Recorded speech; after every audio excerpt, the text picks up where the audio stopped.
গভীর জঙ্গলের ভেতর একটি শান্ত রাজ্য ছিল, যার রাজা ছিলেন প্রবল শক্তিশালী সিংহদেব। তার শাসনে জঙ্গল ছিল নিরাপদ, আর সব প্রাণী শান্তিতে দিন কাটাত। কিন্তু হঠাৎ দূরের পাহাড়ে আগুন লেগে গেল। ধোঁয়া উঠতে লাগল, পাখিরা আতঙ্কিত হয়ে উড়ে গেল, হরিণেরা দৌড়ে পালালো, আর বানররা গাছে লাফালাফি করতে লাগল।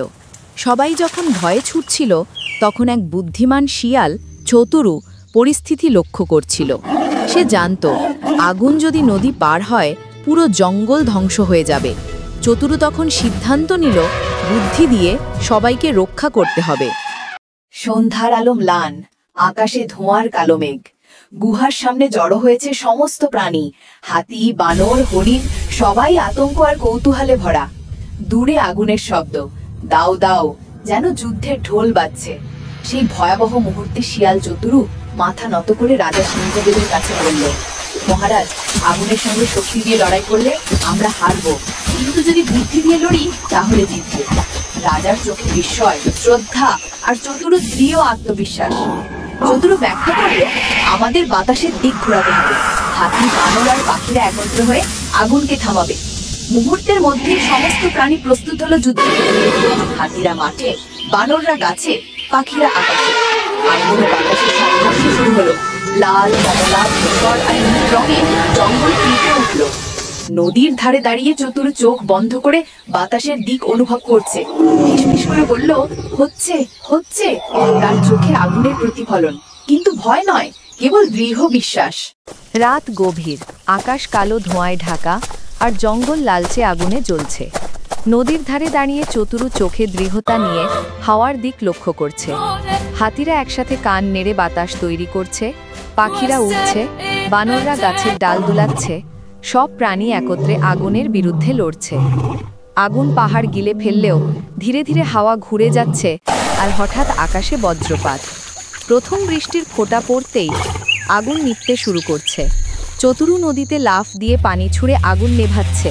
হাতিরা পানি ছুঁড়ে সহায়তা করছে, পাখিরা বাতাস উড়াচ্ছে, আর সিংহদেব গর্জন করে সকলকে সাহস দিচ্ছেন। ধোঁয়া মিলিয়ে যায়, বৃষ্টি মাটিতে ভিজিয়ে দেয়। রাতের ভয়াবহতার পর যখন সূর্যের প্রথম আলো জঙ্গলের গায়ে পড়ল, তখন ছায়ের স্তর ঢাকা ভূমি থেকেও নতুন জীবনের গন্ধ উঠতে লাগলো।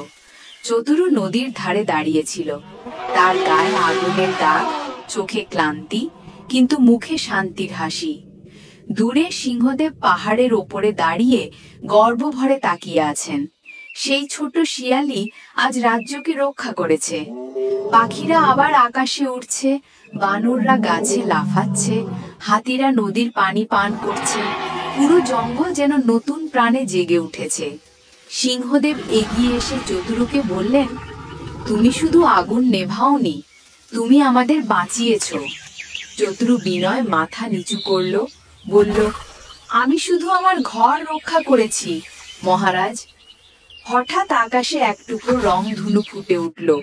নদীর জলে প্রতিফলিত হলো সেই রঙের ছটা, আর বাতাসে ভেসে এলো পাখির ডানা ঝাপটানোর শব্দ, যেন প্রকৃতি নিজেই বলছে, তোমরা জিতেছ।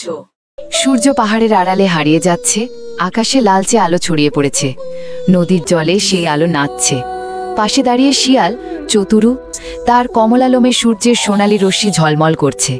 জলের প্রতিচ্ছবিতে নিজের দিকে তাকিয়ে মৃদু হেসে বলে, রাজা মানে শক্তি নয়, জ্ঞান আর সততা। দূরে সিংহদেবের গর্জন ভেসে আসে, গর্ব আর শান্তির সুরে।